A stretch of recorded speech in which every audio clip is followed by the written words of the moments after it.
Hello everyone welcome welcome back to my mini blog. तो आम घर पाखे सकाल सकाल आज उठला बेले दीदी जने नुआ नुआ मैरेज करते तो फास्ट टाइम घर को जेहेतु आज आसते सी आसते देखा करने तो देखूँ मजा मस्ती टी होगा। देन मुझे आसिक पहुँची घरे एपटे बोईतालु पत्र आणिकी भाउज तांकर छतु पत्र पड़े बोली कहते छतु पत्र रेडी करके मसला गोल सैड्रे जो छोट छोट काठे केंचा दिखते साइज करके तार एपटे चूल्हे आनी पकईदे दे तार चूली चलता नुआ भार देदेला।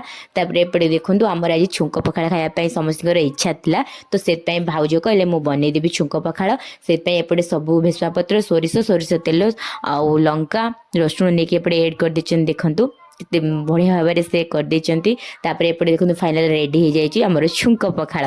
तो आम आज इच्छा है छुंक पखाड़ खायापी तो छुंक पखाड़ दिवस आज फाइनाली आम करूँ।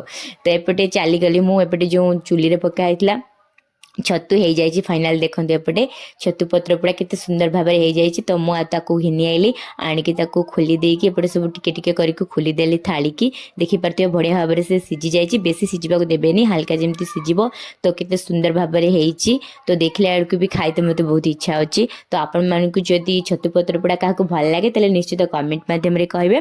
तो एपटे चलू आमे तो आउ अन्य साइड आइटम सब भाज भाज करदे एपटे देखो सब छतु पत्र पोड़ा एपटे खोलिकी मु प्रस्तुति करदे। तो चलू आम भाउजर मोर पखाड़ खाइबापी। तो एपटे देखो काकुड़ी साइड रे कटा होगी रखाई आलू दला भी अच्छी छतु पत्र पोड़ा सालमाद भी साइड आइटम दला होता। तो एपटे डालमा भी आम मजा मस्ती कर खाई नेलु से कथा छड़ाली मैं मत आज गोटे रात ड्रॉइंग काटवाई कहते तो देखो फाइनाली मुझे काटी नहीं तो केमी कमेंट मध्यम कहे देखा नेक्स्ट ब्लॉग रे रही। जय जगन्नाथ नमस्कार ऑल एवरीवन।